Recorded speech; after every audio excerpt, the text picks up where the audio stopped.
Hi, this is Dr. Emily Scherning here with American Resiliency. This week we're going to talk about using your state-level climate forecast to build your climate resilience plan. Depending on where you are, there's a lot you can do to increase your chances for a bright future. Let's go through it step by step. The first thing you're going to want to do is identify your major area challenges. Focus on two categories: current challenges and emerging challenges. I'm going to do this here for my location, but it'll help you as an example for your location. And then I'll talk about some emerging challenges to consider and change hotspots around the country. So if we go over here for Iowa, right now we have challenges that are typical for the landscape, but that are becoming more extreme, including the storms. We've always had impressive storms, but they're getting really crazy. Intense seasonal temps. We are noting increases in the seasonal highs and a lot of swing between highs and lows.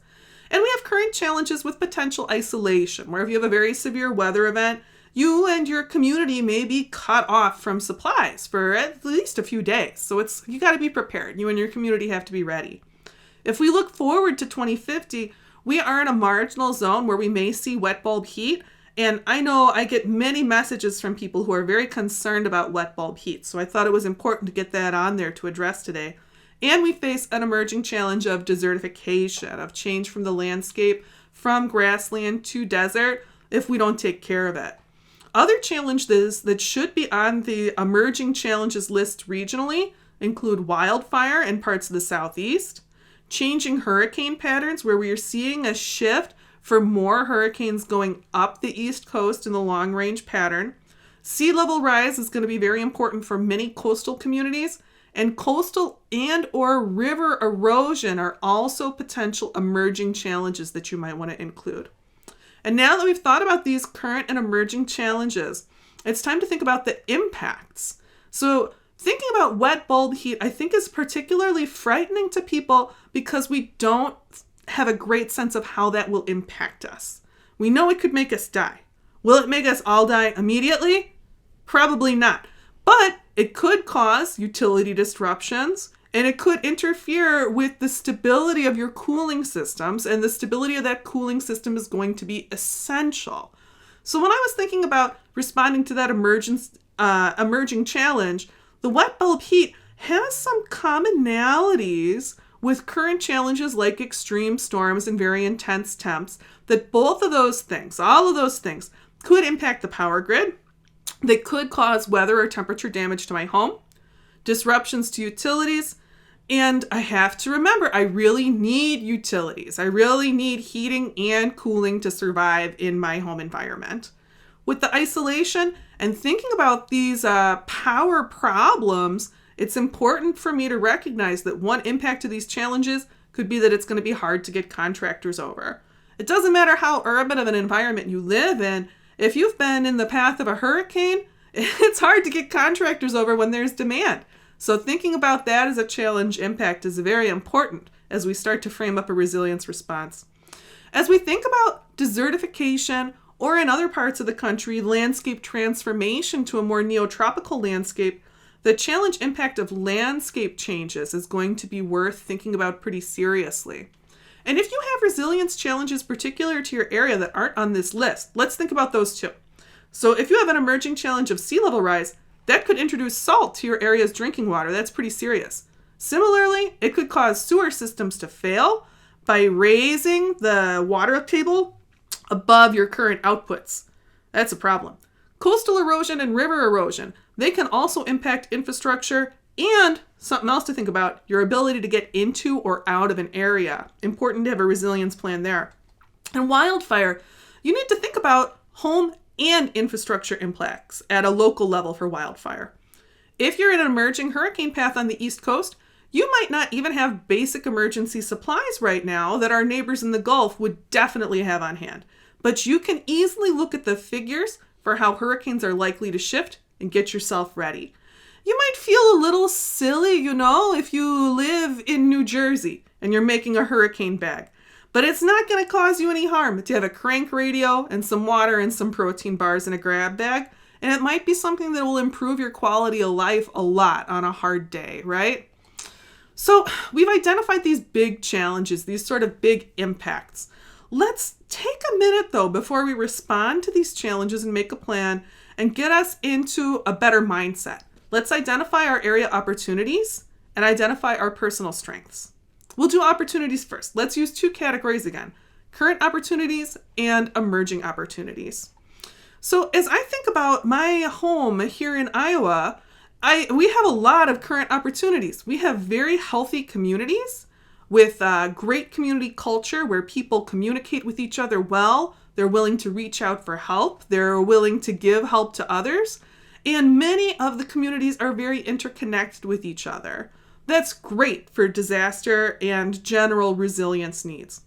Our agricultural community is very strong, and we have great growing local energy industries. And as I look towards the future really does look bright here if we can manage to do some resilience goal setting, planning, and actualization. For one thing, the changing national agricultural markets will support increased crop diversity here, helping us build a strong local food culture. That's also going to be supported by changes to the landscape, where we'll probably need to put more land into grazing instead of tillage. More grazing animals means, again, potential for more strength and diversity in the local food landscape. There's an emerging market for prairie and landscape restoration services, an interesting potential area for economic growth. And overall, economic growth here, there will be opportunities because this is a likely area for population growth that it looks like could be sustainable even with a need to rely more on groundwater. It's really good to get centered on these opportunities. One, we need to keep in mind why we love the places that we love, right?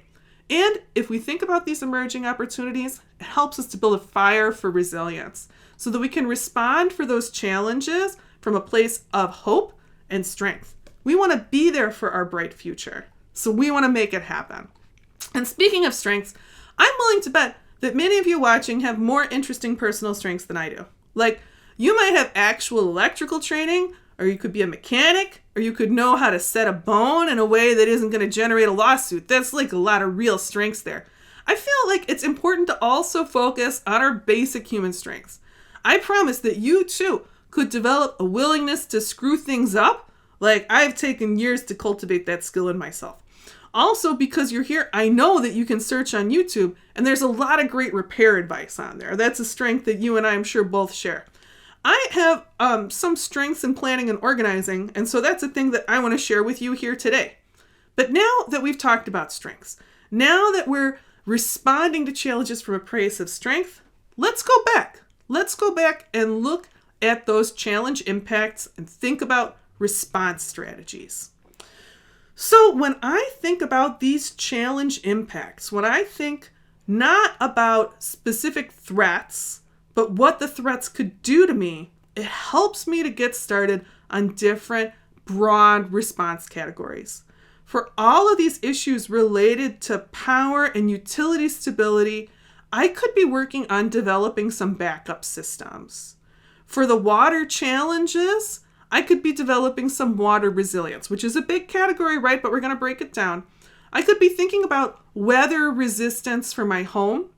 As a backup, if all my backup power systems fail, it's good to think about creating underground space. This is an area with tornadoes, so it's well known that you need underground shelter for in case of a natural disaster.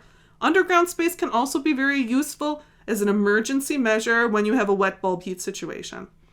For all of these challenge impacts, the more I'm able to do myself, the more I'm able to enhance the repairability of my home, the more I'll be able to address the threats directly. And in situations where we're isolated and we can't get contractors to come over, we're not stuck, right? Having meaningful emergency supplies to weather short-term emergencies is also going to be useful against a wide variety of extreme storms and other short-term threats. Landscape support is going to be important as I think about the landscape changes coming to my region, and community building is always at the heart of the most successful resilience building. And let's not forget response strategies that will impact other regions. If you're in an area that's dealing with emerging wildfire, you need to respond by making your home fire resilient. If you're in a coastal area, you might need to think hard about ways to handle saltwater incursions, salt coming into your soil and your drinking water. If you're dealing with erosion, You need an erosion response strategy. And those are all still big ideas. All these things here, they're all big ideas, so let's stop and think. This is a bunch of things I want to do. It's getting more concrete. It's not just being afraid of wet bulb temperatures, right? We're moving towards a response.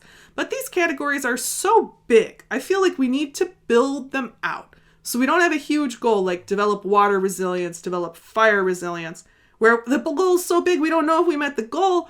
Let's break it down into actionable steps. And I did that here. I built out some response strategies. Instead of developing water resilience, I'm thinking about really big solutions to really small solutions. So a small, very doable way to develop some low-level water resilience is to have a backup supply of water for 3 days for everyone in your household. Another way that I think is important because it puts us in this community mindset is to make sure you're supporting local infrastructure. If they need a bond measure passed to build local water resilience in your town, get out there and help them, right? And for me, on a very personal level, with our property, if we want to develop serious long-term water resilience, we need to restore our old well and cistern system. And many of these goals, you might notice with creating underground space, I think it's important that I say making the basement less nasty is a goal. I am in the Midwest. I don't have a realistic goal of having a basement that's not nasty.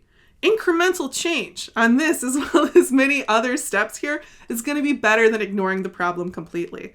I want to talk about fire resilience a little bit. If you're in an area where fire is an emerging threat, that's another one, just like water resilience, where you need to break it out. Have low-level building to higher-level goals. It's not so hard to practice an evacuation plan and know what you'd grab as a level 1 goal. You want to have a plan to seal your home as part of the evacuation because we've learned that that's so important in wildfire areas. And I'm not just talking to you in the West, my friends. I'm talking to you in the Southeast, where wildfire in many areas is a serious emerging resilience challenge. In these areas, you're going to want to get your landscape into a fire resilient format. Make sure that you don't have vegetation that's going to help flames jump into your home. That's a good way to break out that big idea. And for all of these, I've tried to go from low-level resilience goals to higher-level resilience goals. So this is big now. I've got a big to-do list, right? And I think that when you begin this process, you're also going to have a huge to-do list. And you may be able, after you build everything out, to see some ways that you've already started to develop resilience. But I want to take a second here and look back, because I've been at this for a while with my family. And sometimes having a list this big can feel overwhelming, right? It's not like developing resilience is all we do around here. We're a normal family. We got a lot going on. It's helpful when you're going through a process like this to look back and see what changes you've made every 6 months or so. We're at 2.5 years into it. And so I overlaid my built-out response strategies here with this color code. You can see what I've done. Red is where we haven't made progress. The yellow, we're in process, but it's really not good enough. The green, occasionally you have a thing that's a one and done. It's complete. Did you want to buy some protein bars? Great. Another 7 years before I buy more protein bars, right? Teal things, though, they're not like one and done. They're more like requiring healthy maintenance. There are a lot of things that are about engaging in the process, right? Like gardening. Are you ever done gardening? I don't think it's ever something you check off your list, right? But you can get things built up to a point where you're maintaining rather than expanding. I think a lot of the teal things on my list is that they're in places where I'm in a maintenance phase, where I feel comfortable. So looking at my own resilience progress, looking at our remaining goals, it helps me acknowledge where I am and see the major areas where I really need to push forward. We're in a limited window for building climate resilience. This calmish window, it's good to make use of this time because, it's a lot harder to get ice if you wait until the day before the hurricane, right? But if you make a plan, you can make progress. And everything you do, even little steps, you'll feel better if you have a way to acknowledge your progress. I hope this video gave you some ideas and tools for structuring your resilience response. If you're like me and you're digging in where you are, you know as well as I do, it's time to get ready. And if you're in an area where you feel like you need to move for better opportunities, I hope this video helps you see that moving isn't the end of the story. It's an important part for sure. Location matters. But then you need to develop a resilience plan and put it into action. All this stuff, All of these lists, it's all stuff you can do. But if you don't get organized, if you don't kind of beat the future into shape a little bit, it can feel overwhelming. I don't want you to feel stuck or overwhelmed because you don't have to look at this whole problem at once. Break it into chunks and do it one step at a time. Focus on your strengths, focus on the opportunities, and the positive consequences of your actions. If you do this exercise today, you're taking a step. You can use these worksheets if you want. I put a Google Drive link in the video description. If you take a step, you should be pleased with yourself. You can take another step tomorrow because you'll be able to look back and see your progress, and your progress will help you move forward. I tell you, I look at where my family is about 2.5 years into our version of the process. I see a lot I still need to do, but I can also look back and see where all the little things we've done have really added up. Thanks for thinking it through with me, and thanks for putting time into developing your own resilience. You deserve the strength you can give yourself and your community, because there is hope. We can prepare for what's coming. Let's get ready.